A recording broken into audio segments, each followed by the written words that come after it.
Hello, everybody. Uh, Hope you're all doing well, wherever it is that you're joining us from. My name's Naomi. I am a psychotherapist, among other things. I don't often make an appearance on social media via video. I do have a presence other than that, but I'm really pleased to be here with you today. And I have a lovely guest with me. So we're going to have a bit of a conversation as we go through the next hour or so.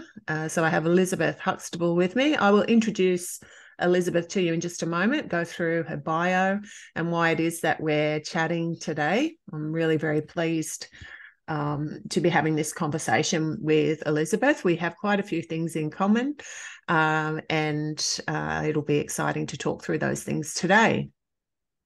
For those of you who don't know me, I live on the New South Wales Central Coast in Australia. I'm a psychotherapist. I work predominantly with trauma. And I would say that I probably have one foot in the corporate world, well, not really corporate, but, the normal average world, and one foot in the very spiritual alternate world. And for the moment, that works quite well for me. I have worked as a psychotherapist for probably about 15 years or thereabouts. I've done a number of other roles, including raising children. And I would say that most of the work that I do supports people who have a lived experience of trauma. And that's certainly a lot of the work that I do right now, both holistically and I guess in a more of a structured mainstream way. So I do provide a lot of training, trauma training to professionals and also organizations. So I do quite a bit of that. And I have a really lovely space here on the Central Coast where I work with clients to support them around their trauma history. And depending on what the client's needs are, we either work through more of, I guess, a traditional process of talk therapy, and predominantly the work that I do around trauma does also involve the body. And so how we work through the body to release trauma, and that invites a whole range of different elements more holistically in my work, which I really love doing. I'm also in the process of writing a book, which is part of the reason that I'm speaking to Elizabeth today. This book has been in the process for a really long time, and it feels like it's taking me forever to write it. I kind of feel like I really need a bit to kick into gear a little bit, which I'm hoping I do. But anyway, I've done quite a bit of work on it, and I look forward to being able to release that sometime in the future. Anyway, we will probably, Elizabeth and I will talk a little bit about the themes amongst our work, both working in the fields of healing, both having experiences that have kind of been the catalyst, so lived experience that have been the catalyst for us to work in this area. But let me tell you a little bit about Elizabeth, and I'm going to read through her bio. Which I have just here next to me. So I'm just going to go through that because Elizabeth has a whole range of expertise, experience, and we are also going to be talking about Elizabeth's book, in addition to going through some of the work that Elizabeth does. Okay. So originally a research scientist and educator in Australia, Elizabeth began her journey into complementary therapies 35 years ago. She's a qualified masseuse and Reiki practitioner with many years of experience using a variety of modalities, including energy psychology techniques such as EFT, that's emotional freedom technique, very valuable, particularly working with trauma, and emotion code. As a musician and singer, Elizabeth developed an interest in how music and sound can be used for healing and energy balancing. This led her to study harmonic overtone singing in Australia. Later, while studying sound therapy at the Globe Sound and Consciousness Institute in San Francisco, she tapped into the healing power of her voice and began toning sounds with healing frequencies. She brings these frequencies through her voice during group sound baths and in private sessions. Having been a parent of a child with severe disabilities, Elizabeth is researching how sound can benefit children with special needs, using it to balance their energies and calm them. She's observed remarkable improvement in several children in Malaysia, Indonesia, and Singapore. Elizabeth believes there's a strong link between emotions, mind, and body, and integrates all three aspects into her sessions. Children with special needs are often highly sensitive and are affected by the emotional states of those around them. Therefore, when working with the children, she also focuses attention on the parents. Elizabeth's currently based in Kuala Lumpur, Malaysia, where she is the principal at a wellness centre called Scientific Sound Asia, but also spends time in Australia, Europe, Southeast Asia, and the US. Welcome, Elizabeth. There are so many elements of that bio that I'd love to address, but I would like just to hear from you by way of a little bit of an introduction. So welcome. Thank you very much for having me, Naomi. I'm really pleased to be able to chat with you. Yeah, so I've been in Malaysia now for about 16 years, and it just seems like it's where I'm meant to be at the moment. I don't know how much longer I'll be here, but at the moment, I feel very much at home here, and I feel like I'm doing valuable work, helping people who've been traumatized or just any issues really that they feel they need help with. And it's it's been a long journey, and I've just loved every minute of it, actually, learning all the things I've learned, healing myself first, and then using the tools I learned to help other people. So. Wonderful. We're going to talk about some of those because I'm really curious about the tools that you use and how others might be able to start to adapt some of those or learn from your wisdom through your experience. I'm really curious, what led you to Malaysia? Well, originally it was because of my brother. He has a company in Malaysia, and he had moved to Thailand to open up a new branch, and he wanted someone he could trust to manage the warehouse in Malaysia. And since at that point I had lost my daughter and kind of wondering where to go in my life, and so he said, why don't you come over, make a fresh start, and help me run the business? So that's what originally got me here. But I did that for 7 years, managing the warehouse. But it's not my forte. And all my my love of therapies I was doing on weekends and evenings, and it started to take over more and more of my time. And I realized I wasn't really giving it my all to the business. So I said to him, it's time for me to do my own thing full time. And so that was in 2014. Wow. And so did you just find that, did you stay in Malaysia as you stepped into a more of a holistic kind of healing role? Okay. Yeah. Wonderful. Yeah. I thought I was going to have to leave. Yeah. But my clients were saying, no, this is the way you can stay, because it's like a different direction, a different work permit, a different, visa. But they showed me how I could do it, and so here I am. Wonderful. I bet you it's a lot warmer in Malaysia than it is here in Australia at the moment. I've got a blanket wrapped around me. I look quite neutral up here, but there's a big woolen blanket wrapped around me. It's a bit cool. It's a bit cool today. So you mentioned just now the loss of your daughter. And so one of the reasons I wanted to speak to you today is because of the book that you've published, so Lessons from Lucy. And I feel like I get goosebumps when I actually even use that title of your book. As a mother myself, I can't imagine what that's like in the process for you, losing a child. And in addition to that, having a child with special needs and the amount of energy that would have required of you, as well as accessing supports, all kinds of things. So we might start, if it's okay, just with you giving us a little bit of a reflection on the book, why you wrote the book, perhaps a little bit about Lucy. I think Lucy's going to be very instrumental in our conversation today. But wherever you'd like to start, I'll hand over to you. Yeah. The reason I wrote the book, it was actually a friend in Brisbane, another sound healer.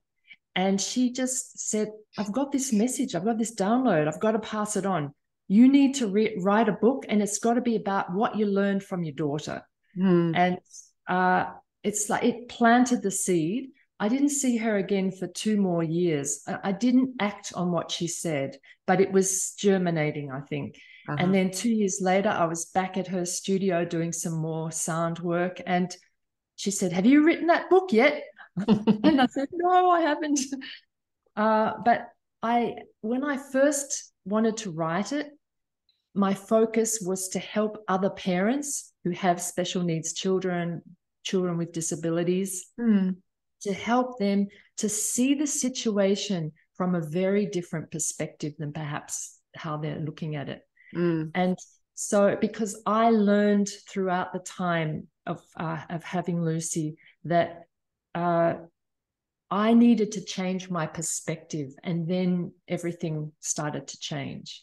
And so I wanted to help people skip all the time I wasted, really, to see that their child is actually their teacher. Their child has come as a gift rather than a curse. It can feel like you've been cursed, but in fact, they are a very potent gift and teacher.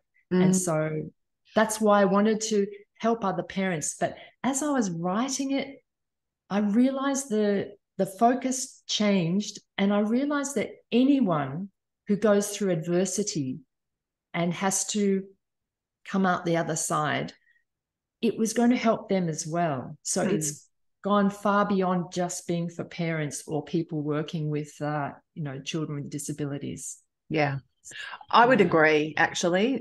From what I've read of the book, I've read a lot of it. I haven't finished it, but I have read a lot of it. And I thought to myself, and even the work that you now do, whilst Lucy was the catalyst, your experience with Lucy was the catalyst for the book and the lessons in the book, they really do apply across the board. I feel like what you just said now, couple of things. One of them is about the curse. And I think, historically, there's been a bias or a bit of a stigma where perhaps even, different terms, language that was used, and I'm talking about, generations ago, where children that were born with a disability of some sort were actually, to a degree, demonized. And thankfully, we have moved away from that.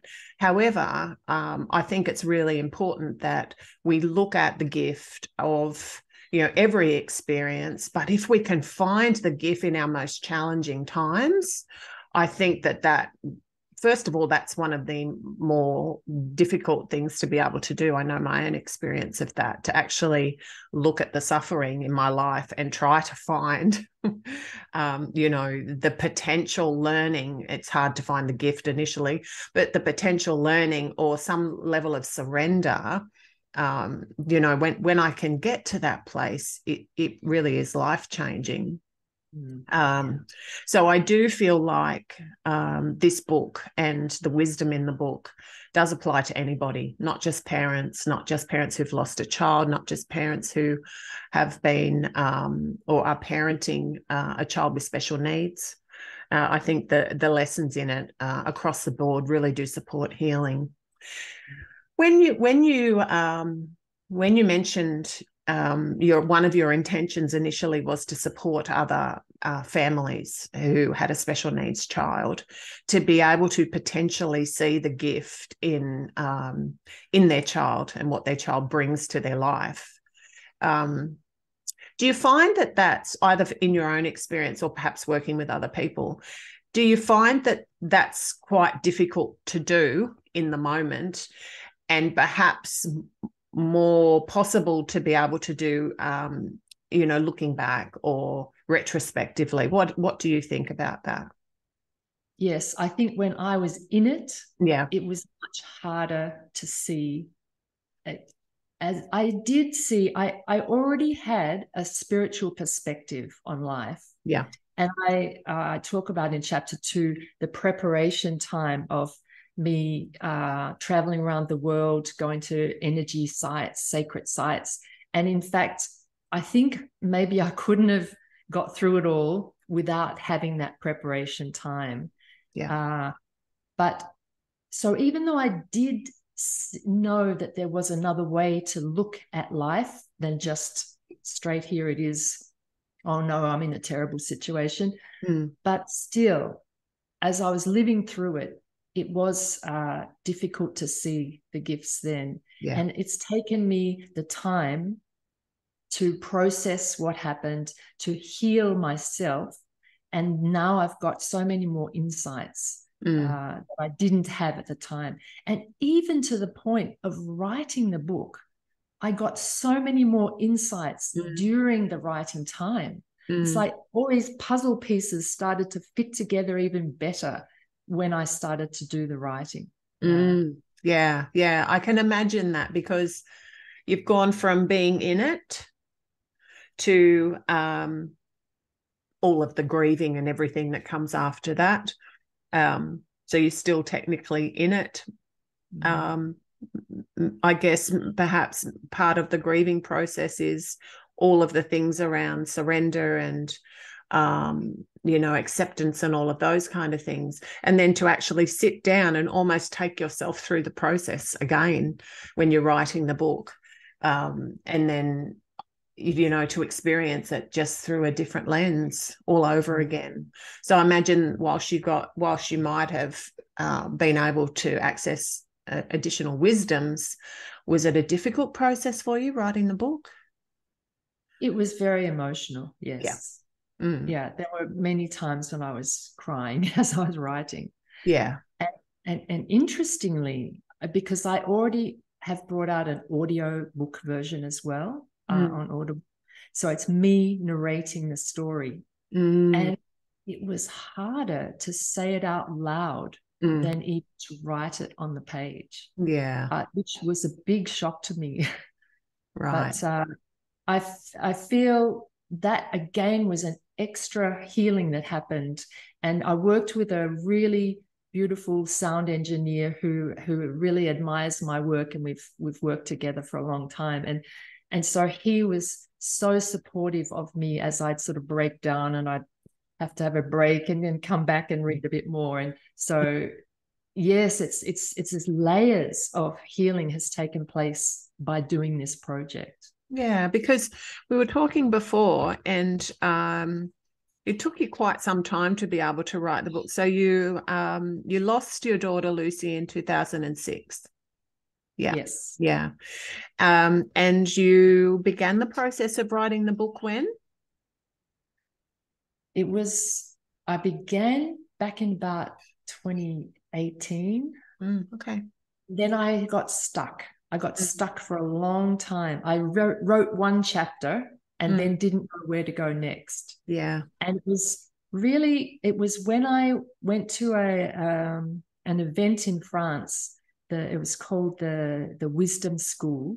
They have a yearly event. And I was doing my sound work there, and one of the participants approached me and offered to help me promote my work. And I discovered she was a book coach. And I said, actually, I think I need your book coaching skills, not your other skills. And the amazing thing is, she has an autistic son, and her first book was about her being the parent with a special needs child. Wow. And so she was like the perfect book coach for me. And I really needed the guidance to structure the book. And once she had given me that structure, then the book actually wrote itself in about 3.5 months. It all just poured out in really quick time. So it's taken a long time from when I first put down the first chapter to finishing it. Yeah, but most of the book came in very quick time. Wow, wonderful. Yeah, it's an incredible book, actually. Lessons from Lucy. If you think about,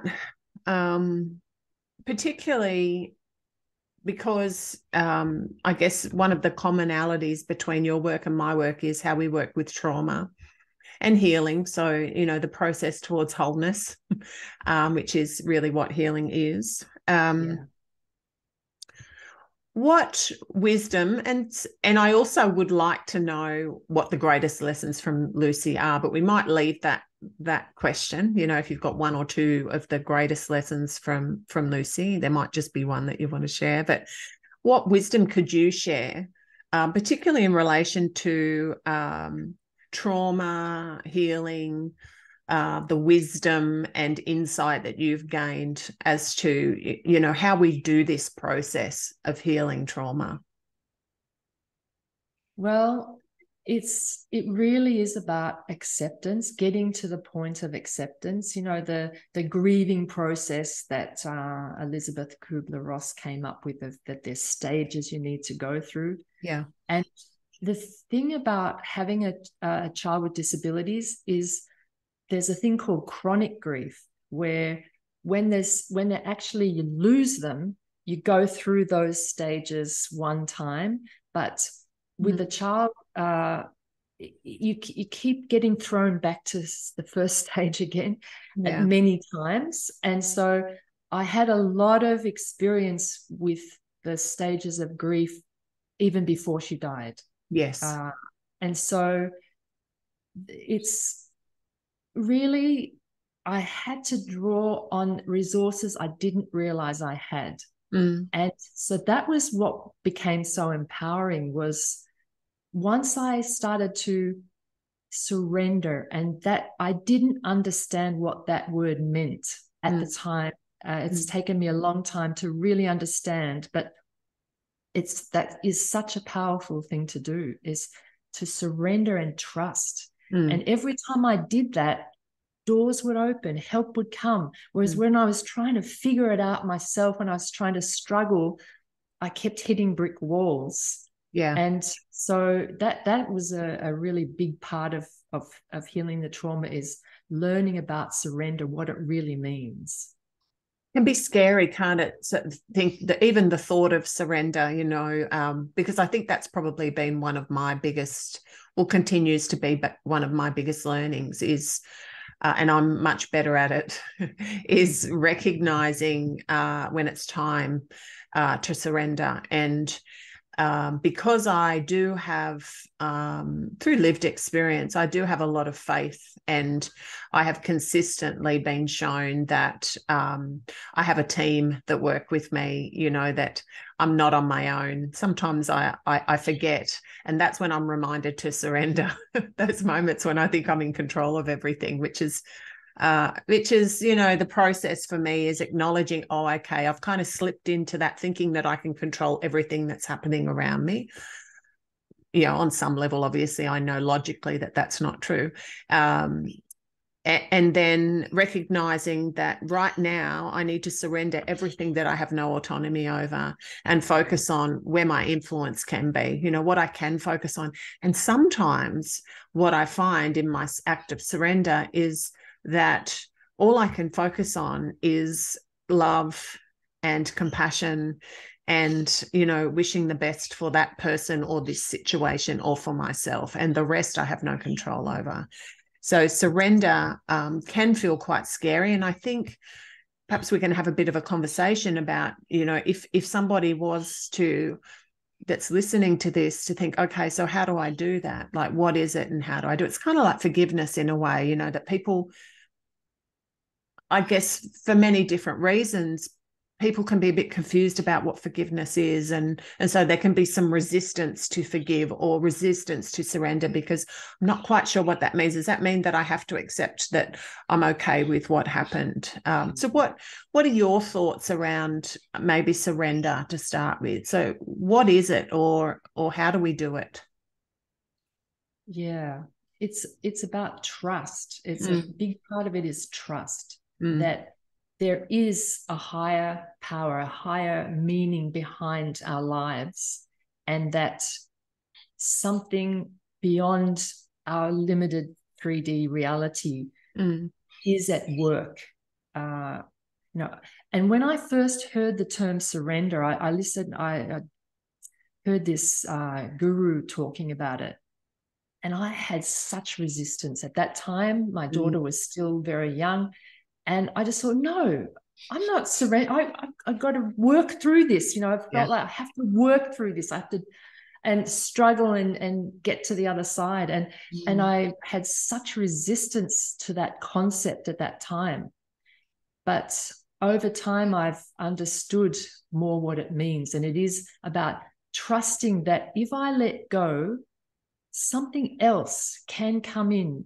Mm. And I had a really good analogy shown to me one time about a trapeze artist swinging on the swing, and that she has to actually let go of the swing so she can fly through the air and be caught on the other side. Mm. If she doesn't let go, she'll never get Mm. caught. Mm. And it feels like that's at the beginning, not Mm. so much when you practiced it more, but Yeah. at the beginning, it can feel like you're letting go. And what if you just crash to the ground, But you learn that there is something or someone or some force Mm. that does want to catch you, does want to hold you.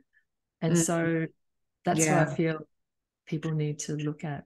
And I love that analogy, because I was thinking, as you were about to explain that, I was thinking about a safety net of some sort. So interesting that you came up with that analogy. And so what if then, because we don't always get caught in the way we'd like to get caught, That's true. that it might, and I think again that's part of our resistance. So what if I surrender and it doesn't work out so well for me? Mhm. And I guess my experience of that is, well, it's probably not going to work out the way I want it to, whether I'm wrestling it to the ground and trying my hardest to make it happen, or doing it in a much less stressful way by surrendering the outcome, because you kind of have to surrender the outcome too, don't you? You do, yes, Yeah. because it can take you in directions you never imagined. Mm. Actually, that's part of the beauty of it, Yeah. is when we're struggling, we see this tunnel vision view of what we think the outcome needs to be, but there could be all these other possibilities that are better than our tunnel vision view.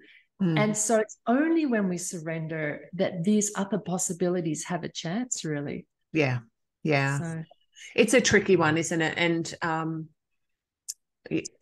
I guess if you've been through the process of surrender and you can look back and think, wow, that was actually quite tricky, or that was hard, but I'm okay. I survived. Might have been yeah. hard at the time. I think if we have that capacity to look back and see our past efforts of surrender, we're probably more likely to be able to continue, to find ourselves in an act of surrender. Whereas for someone who's perhaps new to this whole concept, it might be more of a struggle. Would you agree? Yes. Yeah. And I think that my travels around the world were a great introduction for me, because in very small ways, excuse me, I could learn about surrender where it didn't matter so much, so that when I got to these huge ones, I already had this background of, for instance, I traveled alone. I went to a lot of countries where I didn't speak the language. I needed to ask for help. And I got to the point where I just scan who was around and think, who should I approach? Mm. And I just had an instinct, that person. Every single time, they turned out to be super helpful, more Mm. helpful than I imagined they'd be. No, Mm. and so I developed this skill that I trust. When I don't know what to do, there's someone I can ask, and my intuition really guided me to always ask the best person. So Yeah. that helped me then when I had to have much more challenging situations with my daughter, to Mm. already have that as a background. Yeah, that makes sense. So, perhaps practicing on the things that are less life-changing. I mean, although potentially, you're in a strange country, you can't speak the language, a little bit scary at times, I imagine. But a little bit of practice with some things might Yeah. support us to be able to find ourselves in situations where the bigger things, we need an act of surrender. Yeah, that's a good point. I think that's really helpful. Yeah. All right. And what about when you think about, because I'm going to ask you about the lessons from Lucy and what you would say they really are, and what they are for all of us, right? Not just for you, who journeyed with her throughout her life, but for all of us, because, her message is for everyone. But I did want to flag, for those that haven't read your book, you had a number of different things going on. You had, your life wasn't really cruisy. So yeah, so it wasn't as though, your challenges with Lucy were the only things. Yeah, that you had multiple things happening at different times. And so you really needed to learn to navigate those as well. Did you have anything you wanted to say about that? Because I feel like those things, with your partner at one point, and some of the struggles there, and they might be more universal perhaps than just somebody who is a parent or a parent with a child with special needs. What did you learn about yourself when you think about some of those challenges that you've had to face just in general? Yeah. I'll just give a slight background to people to just let you know that firstly, Lucy's father left me as soon as I found out I was pregnant. So I had to make the decision to go ahead alone, which was already a decision to make, not knowing that this would be a child with such high needs, but just being a single parent. And then when I got to a point where I felt I couldn't cope anymore, she got so big and heavy. I'm tall, she was long, and I just felt I felt out of my depth at that time. I thought I need some help, and so I kind of decided to use the law of attraction idea. Write down what you want, and I had this big long list, and then miraculously shortly after, somebody came along who ticked every box on my list, and I'm going, oh wow, but I'd gone into that coming from a place of feeling powerless and needing to be rescued.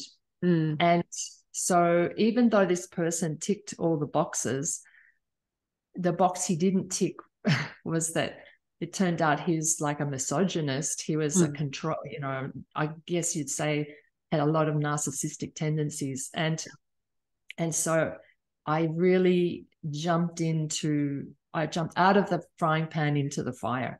And more and more lessons came through making a decision that came really from fear and feeling at that point I was out of my depth.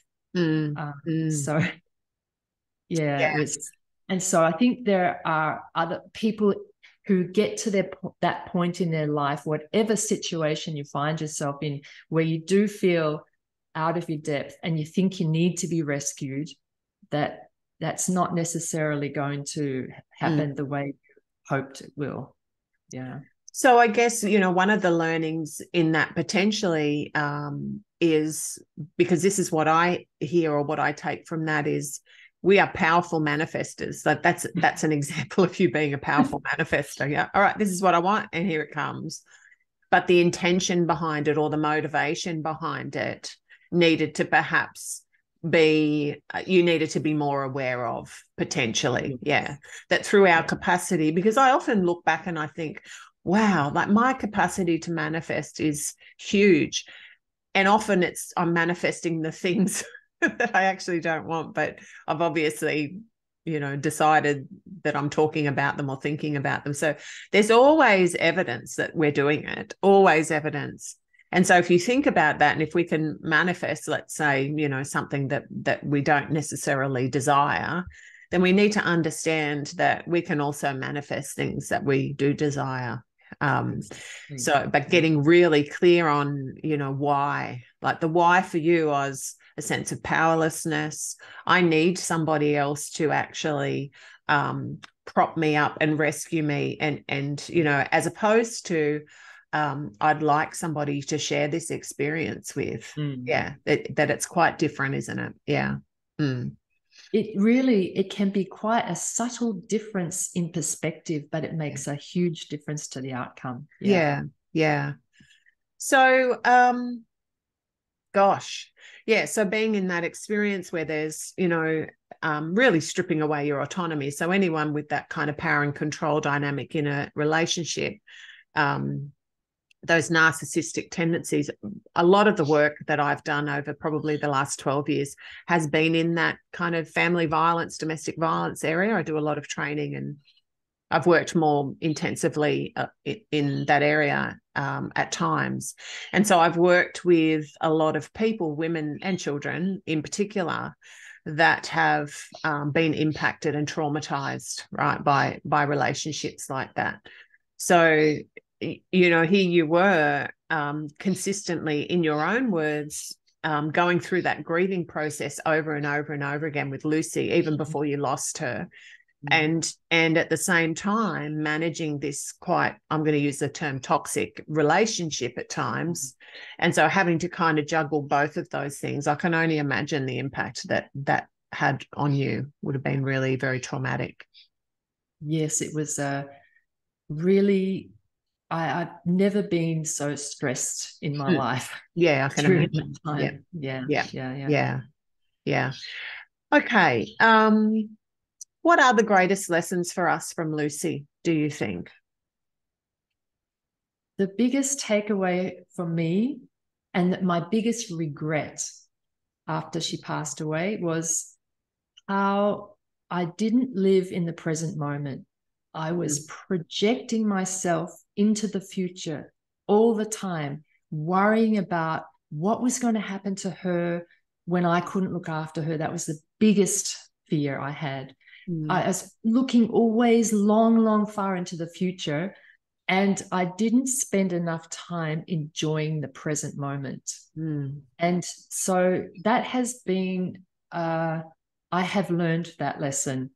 And now I really spend much more time in the present, enjoying what is here and not projecting so far what I think needs to happen into the future. Yeah. And so obviously there are huge benefits with that when we're in the present moment. We're not caught up in, the fear of what's to come, which is what creates anxiety in our being and in our experience. Not always easy to do, is it? No. Be in the moment, especially when the moment's, doesn't appear to be full of joy, that there are moments of struggle as well. Would you say that, like, what do you need in order to be more able to do that? Do you need a team, like support people? Do you need an opportunity to actually, I don't know, be in nature? How can we better do that, do you think, be more in the moment? Well, yes, being in nature does really help. And doing my garden, I started growing veggies, and that did help. Yeah. But I think the biggest thing for me was tapping into my creativity. It was when I think I got myself. I've never been a depressed kind of person. I've always been really optimistic throughout my life. But I realized I did get into a depression state, and this was prior to meeting this man. Yeah. And what helped turn things around was there was another single mum, and she asked me to team up with her, and we did this musical. She was a playwright and an actor. And so she would write these little stories, and we would turn them into songs and a bit of talking and about mental health issues. And so we got invited by the local, then I was living in the Hepburn Shire in Victoria, and they had a mental health night for women, and they asked us to do a little presentation. And just doing that and tapping into that creative part and the fun of performing really helped to turn me around. And the other big thing was the belly dancing. When I took up belly dancing, the movement, the movement to the music, and just belly dancing in particular, moving the whole pelvic area and freeing up a lot of tension that many women have. There was a sense of liberation that I never imagined would come from the act of belly dancing. Yeah. And so tapping into these things was the biggest thing to help me get out of the funk I got myself into. Makes perfect sense to me when you think about I might take up belly dancing. I haven't tried it, but when I think about the action, and I think about the the energy centers that we have in the chakra centers, what you're doing is you're really rotating to a degree. I mean, I don't know, there might be some medicine behind this and some theory behind it, but in my mind, you're rotating the energy centers. And so when we look at what happens with trauma and how it gets held in the body, potentially you're actually moving that, right? And it might even bring emotion up, I would imagine, because often movement does. But one of the greatest strengths we know with trauma treatment and processing trauma is movement, movement either through sound, which I want to hear your kind of reflection on, movement through sound, movement through body. Most people, when, if I think about working with somebody who has, whose trauma is activated, which is commonly referred to as a trigger, often they will just naturally start moving, that to try to regulate themselves. They might start, their legs might start jumping. They might start, that we have this internal wisdom in the being to try to regulate us through movement. And so if we intentionally use movement to feel better or to address our mood, then we're doing the very thing that our body intuitively knows how to do anyway. Rocking, things like that. If we look at what naturally happens when someone's overwhelmed, we do see a natural tendency towards movement. Now, the other thing, sound is movement, just a different type. And I know my own experience of sound healing that I do with my clients. I don't have a good singing voice, so I don't use my voice. I wish I could, because I just love when I'm receiving a sound healing and I'm listening to someone's beautiful tones in their voice. That's not my thing yet, but I have crystal bowls and a drum and other sounds that I use, much more, I guess, shamanic type of sound healing. There's very little that gets somebody into the present moment and into their body more quickly than sound, how it starts to vibrate in the body. So what's your experience of working with sound, either your own experience or as a practitioner? Well, I'm very fortunate to have some very big gongs, and the sound my biggest gong is a 38-inch or nearly a meter across. Wow. And the depth of those sounds, because we can only sense vibration to a certain frequency. Any higher than that, and our sense of touch doesn't register the movement anymore. It's still moving things, but we don't feel it. But the deep tones, the body feels that vibration. And sound is more easily conducted through bone and water, which our cells are about 70% water. So the vibrations are going right into the cells, not just through our ears. Yeah.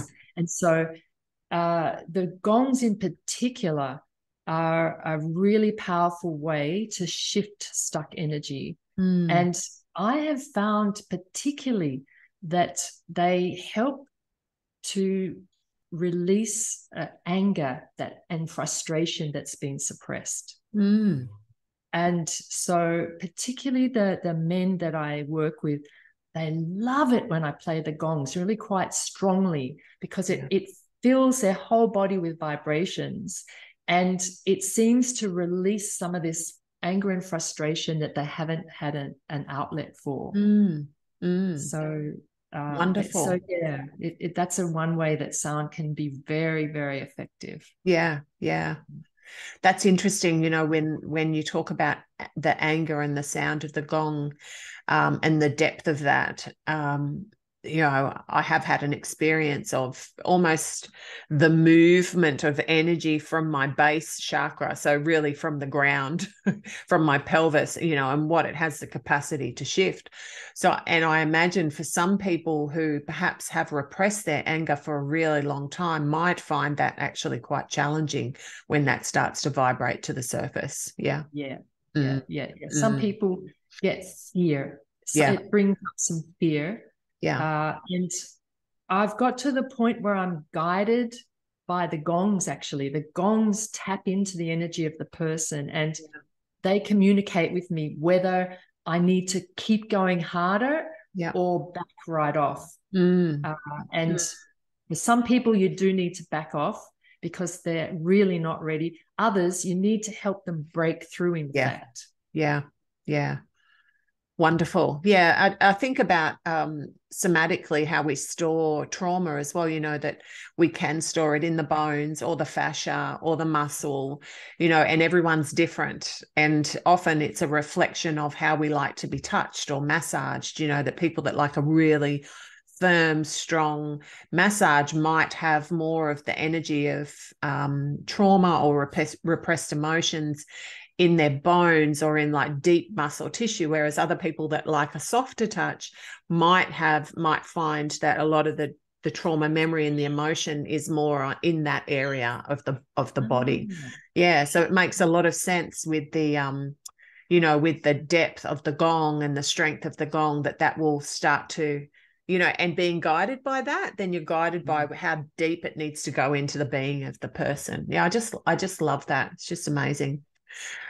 Um, the other curiosity that I have is how it is that Lucy continues to inspire you. How do you feel her? What is it that it continues to guide you, particularly when you think about this, the impact, huge impact that Lucy had in your life when she was with you? Yes, she does still make her presence known. Mm. The first time it happened, it's funny. I'm not one who uh, remembers dates, people's birthdays, anniversaries. I just, they pass me by. Mm. But the first time it happened was the anniversary of her death. I was just having breakfast, and I just felt this presence behind me, like this warmth, and someone as if they're standing behind me giving me a big warm hug. Mm. And oh, this feels really good. And then it suddenly dawned on me, it's exactly a year since she passed away. And so it was, I realized she'd come to, and then she kept coming on the anniversary that, and I'd forget again about the Yeah. date. And then she'd make her presence felt in that way to me. She So wasn't that going to was let you forget. no. But then I'm not psychic in the sense that I see things. I'm not clairvoyant. I sense things. I feel things. Mm. But clairvoyance sometimes would say to me at a sound bath, there was a child running around. Who was that? And see, in Malaysia, a lot of people didn't know anything about Lucy. They didn't know anything about my previous life. And Mm. so they didn't know I'd gone through this. Mm. And they'd be saying, there's this little girl here. And I'm not sure why I saw her.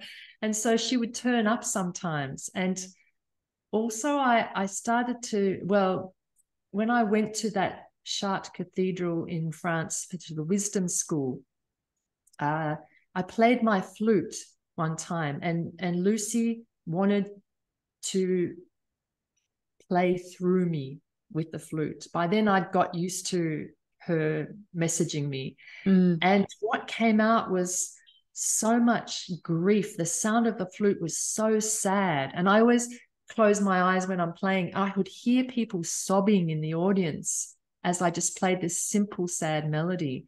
And so I realized that one of the things she helps me with are people who haven't been able to express grief.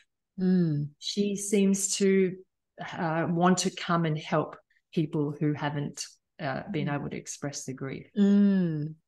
That's beautiful. I can feel tears in the back of my eyes when you say that. That's, yeah, really beautiful.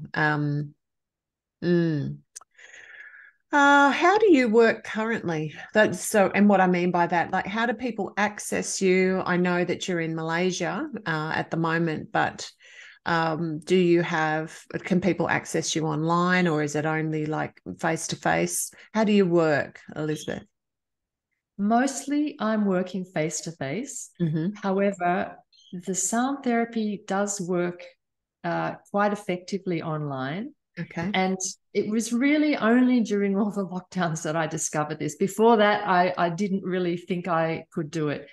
But there is one particular technique, which is the most recent form of sound therapy that I came across and studied, was biofield tuning. Okay. And this is equally as effective online as it is in person. You know, being here with a gong playing, there's nothing like it, for sound therapy. But with biofield tuning, we're simply using tuning forks, and we're working in the biofield, which is an electromagnetic field around the body. And Eileen McCusick, an American lady, quite accidentally discovered that tuning forks could discover little pockets of distortion in the field, in the biofield, and that these corresponded to traumas that we've had in the past. Right. The edge of the field are traumas that happened either in our mother's womb or at birth. And then as we move closer to the body, it's more recent traumas. That's a bit like the rings on a tree. You can give a person an approximate age when you've found something. And this is equally as effective online as in person. So because you're not really needing to hear the quality of the sound to have the effect, it's actually the energetic effect of clearing these traumas.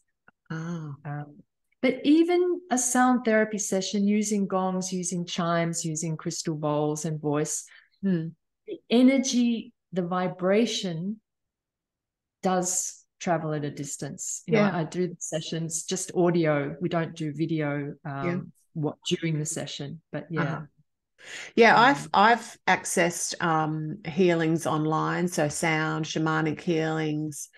I find them very effective. I guess it would depend on the person and how open they are to receiving, virtually.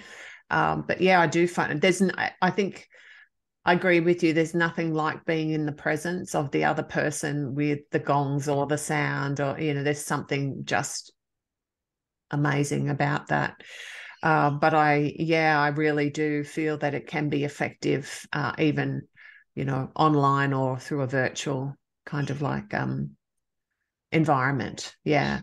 And what I will do is on my social media and YouTube, I will put links, appropriate links, so that people can access your work. Also your book, which you said, so it's available as a hard copy is it through Amazon? Amazon's got it. Yeah. But for anyone who's living in Australia, there's a lot of copies. My nephew is willing to post them to people, and it's wonderful. a little bit cheaper than what Amazon offers. Okay. So we'll leave the details for that. Yeah. If you want to contact me, you can get a copies directly from me. Beautiful. Okay. Yeah. Wonderful. And you've got it on Audible as well. Yes. Yeah. And Kindle. And Kindle as well. Have the Kindle reader. Yeah. Okay. Wonderful. Yeah. Any final messages from you for people that are listening to us today? I think I learned a lot about communication through having a child who couldn't speak, Mm. who couldn't even use her hands much, like she just had one hand signal for yes, and that was it. It was that actually we are all telepathic, Oh, but we've mostly blocked it off. I think children are naturally telepathic, but the older they get, it gets kind of beaten out of them. We just don't encourage it. But there is this form of communication available, and it's actually a pure form of communication, because words can be misinterpreted. mm. And what I'm trying to say with a word, another person hearing it might have a different connotation of that word. And this is where so much miscommunication comes in. But the telepathic, which seems to come more from the heart, is the Mm. purest communication. And I learned this, and it's really helped me in, from needing to learn this from my daughter. I've been able to more easily find the pain behind what a person's telling me, rather than just listening to the words they're telling me. Yeah. I'm listening to the energy of the words, and Mm. so that's something I think we can all develop. And because if we can communicate more honestly, more authentically, I think so much stress would go out of relationships. Yeah. Well, So, yes, when I think about some of the stress in relationships, not just intimate relationships, but other, close relationships, um, we do tend to trigger each other. And when we trigger each other, we often go to more of a traumatized state, or even a juvenile state in the way that we communicate. We can become hurtful. We can get very protective, which really, to me, means we've really started to harden up our heart, And some of that's valid, lived experience and just how we protect ourselves. But what I'm hearing from you is that we, in order to communicate and connect, we really need to not harden our heart. We need to have that softness and the openness to others and communicate through that, as opposed to having all of the right words to say, which is what empathy is. Empathy is not about yeah. having all the right words. It's about the being with and the connection through that, unconditional kindness and love for other human beings. I really look forward to the day when we're more able to access that, generally as a human race. I really do look forward to that. If I think about my dogs, I have Labradoodles, and sometimes I'm just fascinated when I look at them and the way that they just know each other, and where, how they connect, and even when they look at me sometimes, and I think to myself, I really wish I knew what you were thinking. Right now it's probably something very simple and very loving, but they're just so unconditionally loving and connected and in the moment. And I think, I've got a lot to learn from them. They do remind me to be in the moment more, that's for sure. Yeah. Yeah. Yeah. All right. Well, I'd really like to say thank you for having this conversation with me. I think I might have to book in for one of those perhaps online biofield energy sessions. So I will definitely be in touch with you with that. I'd like that. And what I will do is put any relevant links on my end as far as the where I'm displaying this video, so that people can get in touch with you. I really recommend the wisdom and the grace and the beauty of your book. It's very touching, and whether you're a parent or not, whether you're a parent of a child with special needs or not, we all experience grief and pain and suffering. No one gets out of this life without a level of suffering. And I think there's a lot of wisdom in that book. So I thank you for that. and encourage people to get their hands on it in whichever way they find is more appropriate for them. So whether they want the Kindle version, the Audible, which is usually my preference, having someone read the book to me, I just love that, and or a hard copy. So thank you, Elizabeth. Any final words from you? What else can I say? Just, well, firstly, thank you so much for allowing me this opportunity to share with a new audience about my passion and what I've learned and what I want to share with the world, what I feel is my mission.